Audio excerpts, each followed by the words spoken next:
A seguir, da Quitéria, temos o outro grande convidado entre nós, propriamente aqui entre nós, já no estúdio, o professor Manuel Antônio. Muitos não sabiam que o nome do professor é assim tão comprido, não é? Aqui está o verdadeiro nome do professor. Manuel Antônio Alcolete Lopes de Araújo. É um proeminente acadêmico moçambicano, político e especialista em desenvolvimento internacional, com uma vasta experiência em governação, política econômica e resiliência climática. Atualmente desempenha o cargo de presidente da Câmara da cidade de Quelimane, em Moçambique, e é vice-presidente do ICLEI África, onde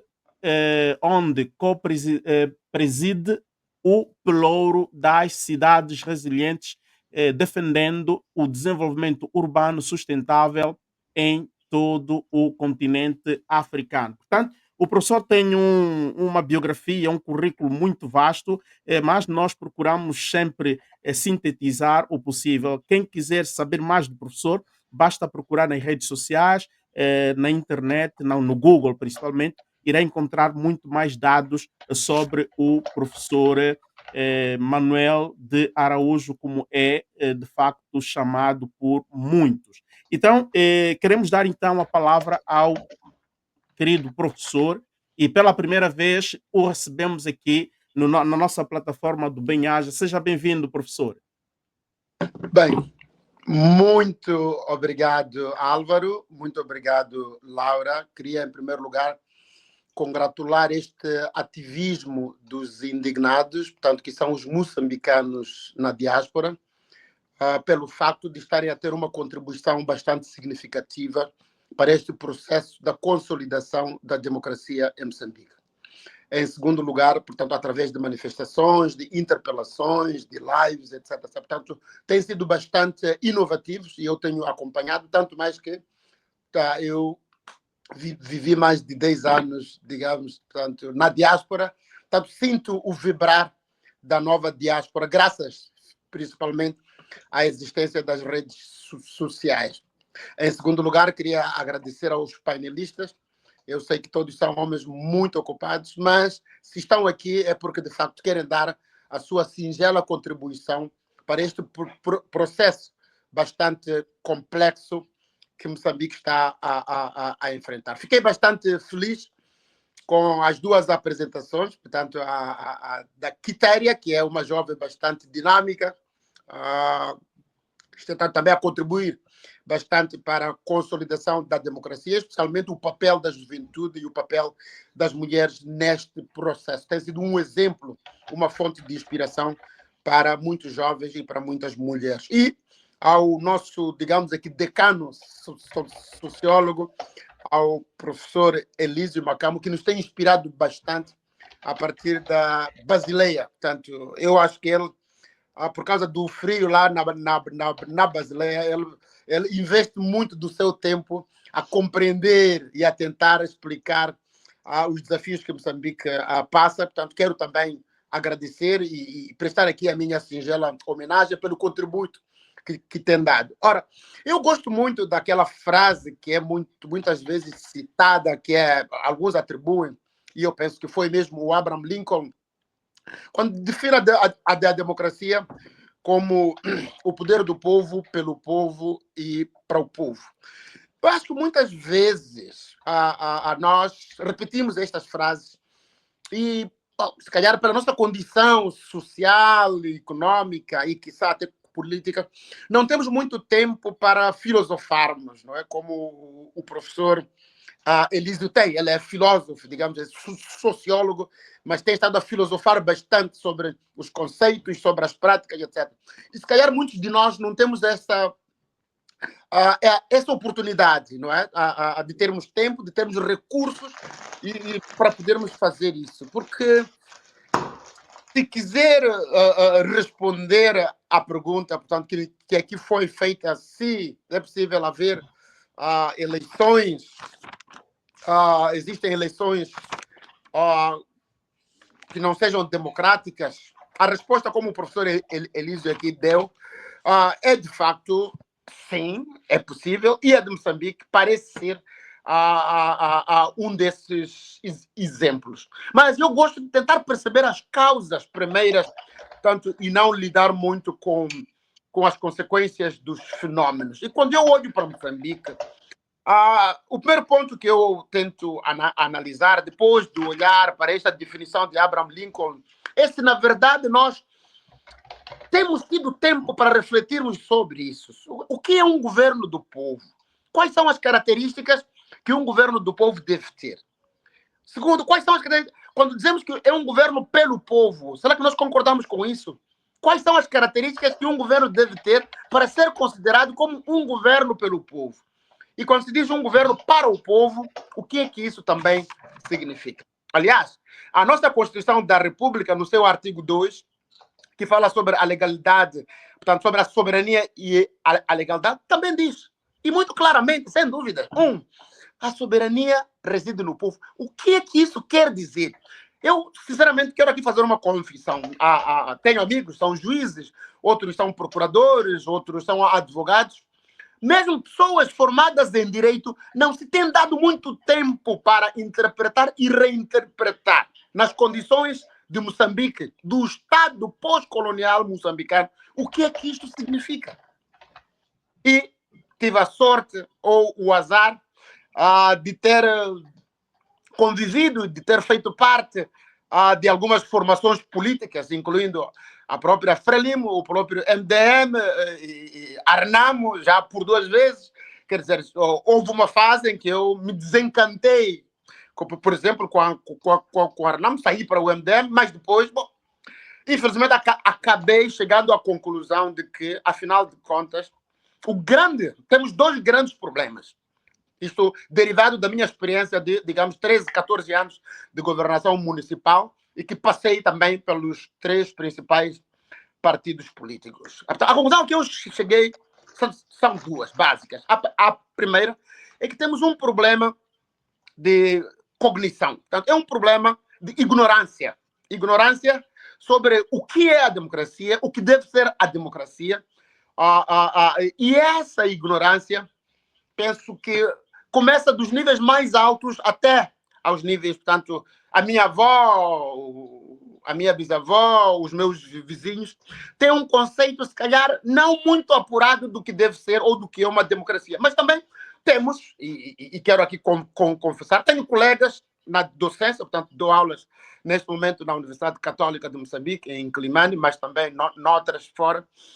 E em Moçambique, principalmente, eu tenho conversado com muitos dos meus colegas e eu noto um nível assustador de ignorância sobre os preceitos, e o professor Elísio aqui deu-nos aqui uma pequena aula sobre os valores, sobre os princípios que devem reger a própria democracia. Alguns podem ter isso decorado na mente, mas não nos damos tempo para refletir nas condições do Estado pós-colonial moçambicano e nas condições de desenvolvimento social do Moçambique. O que é que cada um desses conceitos significa?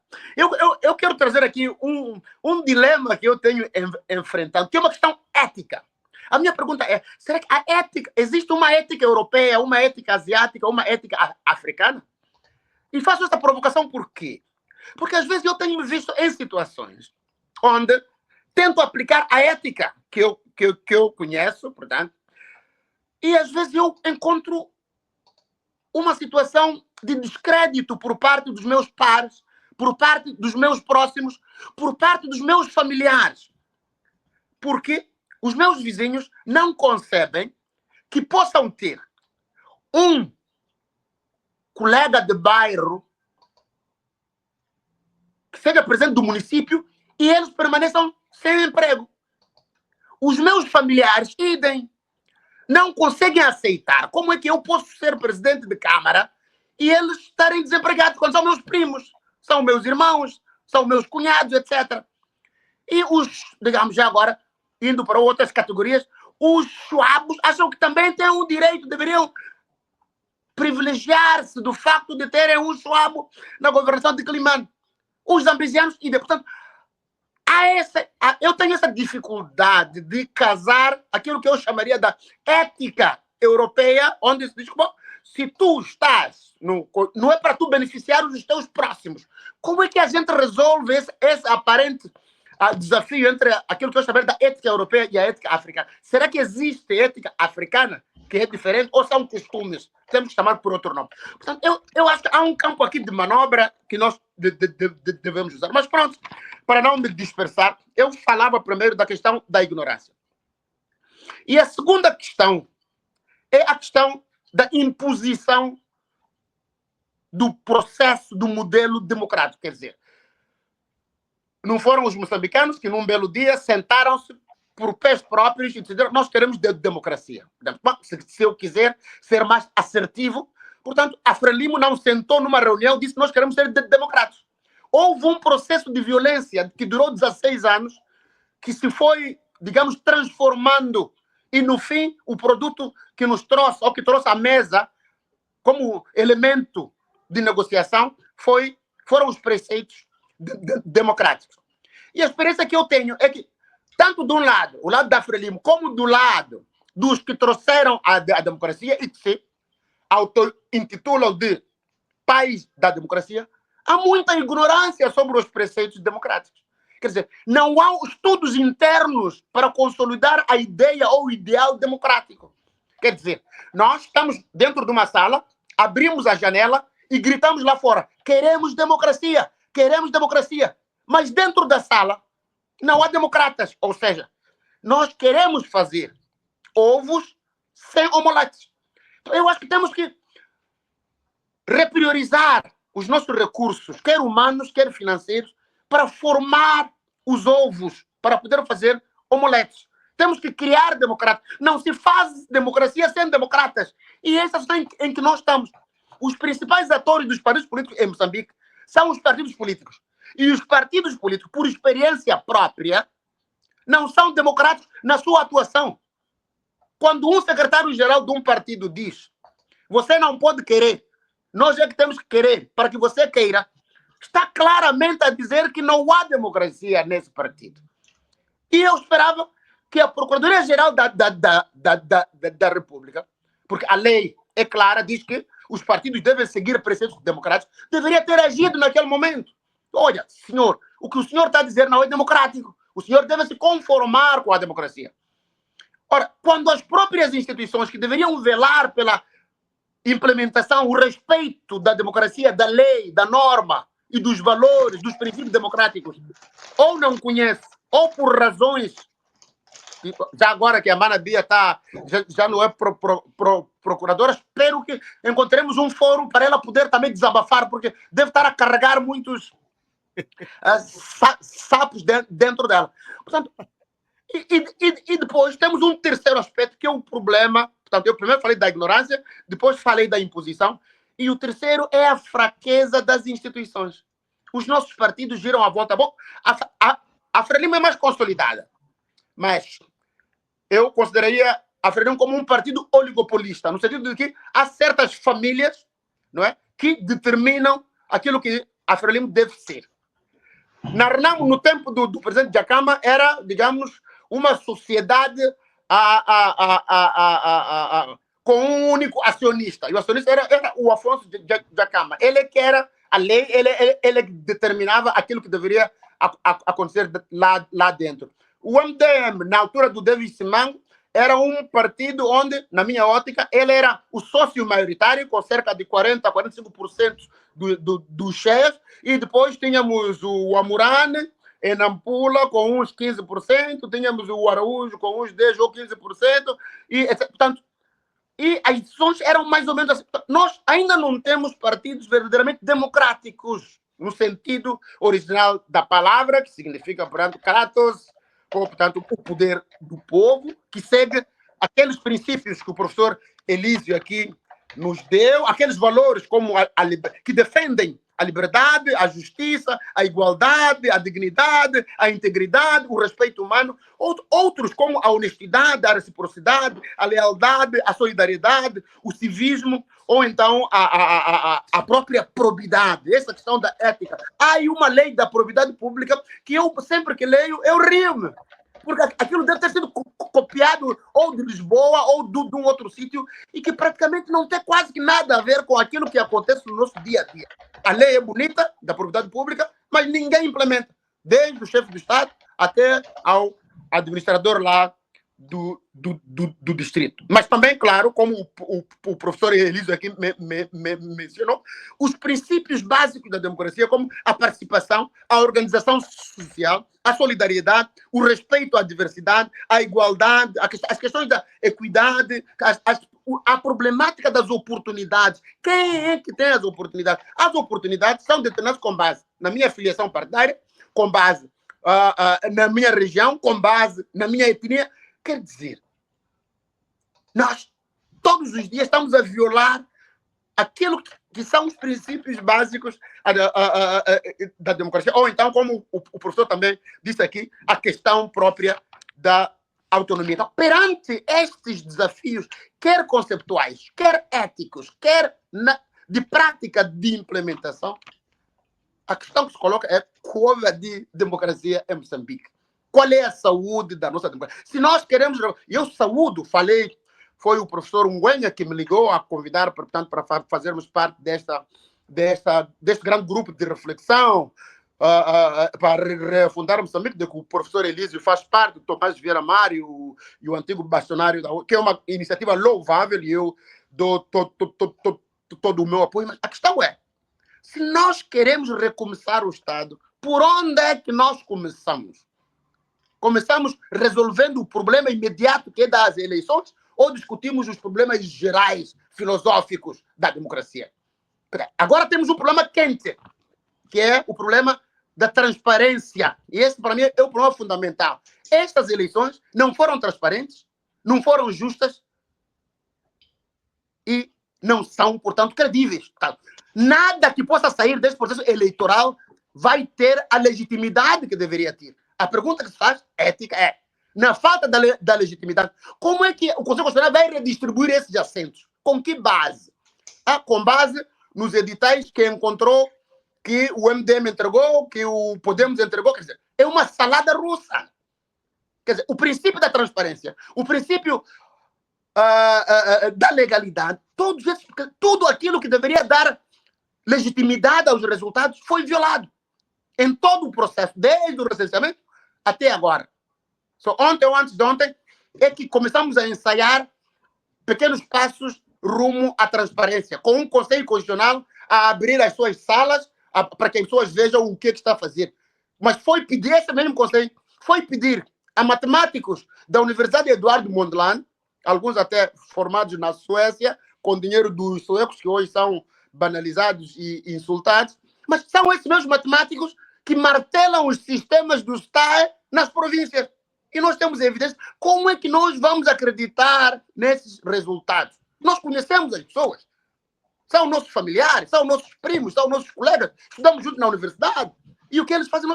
Como é que nós vamos construir instituições? Porque um país sem instituições não consegue manter-se em pé. E um dos graves, queremos só para terminar, que aconteceu neste país, e para concordar com o professor Elísio, foi o escangalhamento do aparelho do Estado colonial. Esta era a frase, o mote dos primeiros anos da independência. Nós escangalhamos o aparelho do Estado colonial, 50 anos depois, não conseguimos montar o nosso próprio Estado. E agora eu vejo que estamos a escangalhar de novo com estas manifestações, com o caráter desta manifestação. Estamos a escangalhar, vamos escangalhar o nosso Estado pela segunda vez. Depois vamos levar mais 100 anos para construir esse mesmo Estado. Eu acho que temos que parar e temos que encontrar plataformas para mostrarmos o nosso descontentamento, mas sem escangalhar o aparelho do Estado. Eu não sei se a Quitéria concorda comigo, mas eu gostaria que conversássemos muito, arranjássemos outros tempos, que é para podermos encontrar formas de mostrarmos o nosso descontentamento sem escangalhar o aparelho do Estado. Porque se nós escangalharmos, estaremos numa condição pior do que aquilo que aconteceu nos últimos 50 anos. Não sei se respondi, queria apenas partilhar estas reflexões. O meu muito obrigado.